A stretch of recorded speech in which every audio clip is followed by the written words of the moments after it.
Bonjour à tous. Aujourd'hui, nous sommes avec Sonia. Sonia, bonjour. Bonjour Sonia. Bonjour Benjamin. Alors du coup, tu vas nous donner ton témoignage. Tu vas nous raconter comment ta vie sans Dieu et puis ta vie avec Dieu. Tu as la parole. Ok. Alors, ma vie sans Dieu, je dirais que j'étais en recherche. Oui. En recherche de quelque chose, de l'équilibre, de l'amour.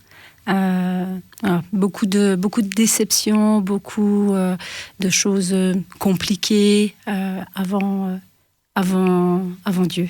Oui.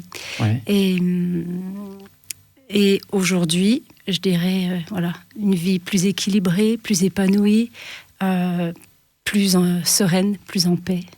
Et comment ça s'est passé alors comment, Dieu est survenu dans ta vie? Alors, je pense que je recherchais sans savoir que c'était lui que je cherchais. Et une très bonne amie que tu connais, qui m'avait parlé de sa foi. Et on se connaissait, on jouait ensemble au badminton. Et puis elle m'a invité un jour à qu'on appelle un culte découverte. Moi, c'était la première fois que je mettais les pieds dans une église de ce genre. L'église que je connaissais, c'était l'église catholique pour les mariages, les baptêmes, les enterrements. Oui. Donc c'était plutôt austère, froid pour moi, ce genre-là. Alors bon, j'étais pas hyper ouverte quand elle m'a dit de venir, mais là, c'est vrai, quand je suis arrivée, je me dis waouh, punaise, il y a des musiciens ici, et puis il y avait quelque chose de palpable. En fait, c'était rempli d'amour. C'était très accueillant, chaleureux. Vraiment, on se sentait bien, quoi. Une bonne ambiance, quoi, quelque chose de vraiment, serein. Ouais, c'est bien. On voyait quelque chose qui nous dépasse, dans le sens où est-ce que c'est vrai? En tout cas, ça semblait vraiment très cocooning. D'accord. C'était sympa. Et quand tu rentres chez toi, qu'est-ce qui se passe le soir? Alors déjà, ce qui s'est passé, parce que là, je pensais pas, qu'il m'arriverait quelque chose comme ça.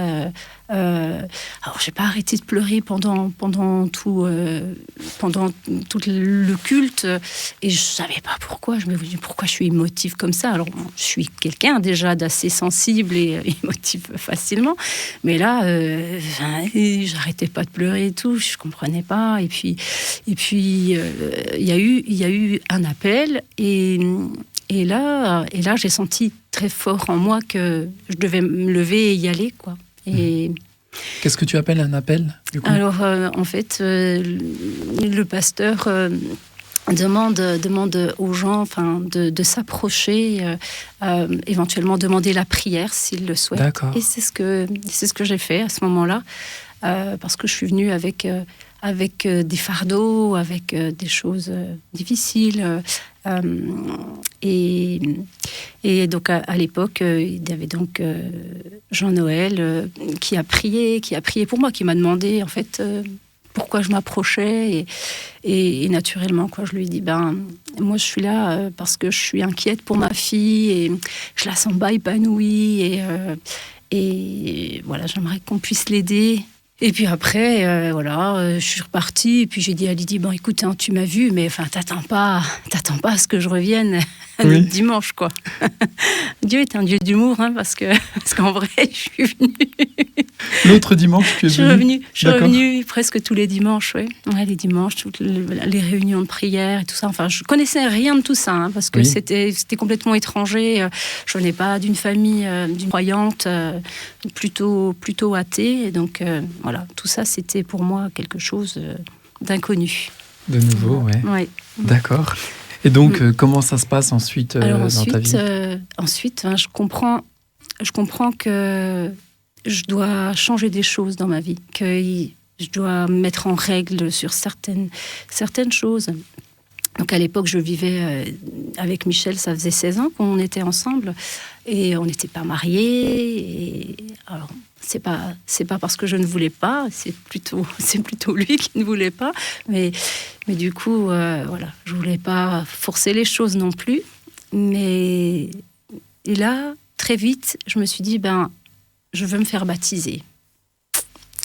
Alors, du coup, ça sous-entendait de se mettre en règle d'un certain niveau. Donc déjà, de se marier, c'était vraiment la chose la plus importante, je pense, devant Dieu. Oui. Et là, je crois que, donc, du coup, c'est arrivé le 19 novembre 2017, ma conversion, la première fois où j'ai mis les pieds dans cette église. Et ensuite, voilà, je crois qu'on était début janvier, donc 2018. Et là, donc, j'ai dit à ma famille, notamment à Michel, que je voulais me faire baptiser et que, du coup, ça devait passer par le mariage. Et d'ailleurs, je lui ai dit, c'est où on se marie, où on se sépare. Pour moi, c'était clair. Et pourtant, voilà, c'était pas du tout ce que j'avais au fond de mon cœur. C'est pas du tout ce dont j'avais envie. Bien sûr. Mais j'étais prête à le quitter si. Parce que lui, il voulait pas du tout. Non, c'était un non ferme et définitif.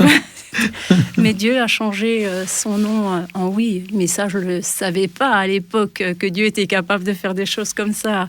Et franchement, voilà, ça a été de mieux en mieux pour moi. Vraiment, j'étais sereine et puis moins inquiète aussi. Je suis quelqu'un de nature plutôt anxieuse. Oui. Donc du coup, c'est vrai que c'était pas facile pour moi. Donc tu te maries, tu te baptises, et donc tu dis que tu vois des choses changer dans ta vie. Quelles sont-elles et quels sont les grands moments peut-être que tu as vécu aussi avec Dieu? Quelques temps après ma conversion, donc une grosse épreuve dans ma vie, le décès de ma fille, et là ça a été je pense inattendu, vraiment comme une tuile qui te tombe sur la tête, le ciel qui te tombe sur la tête, tu comprends pas ce qui se passe.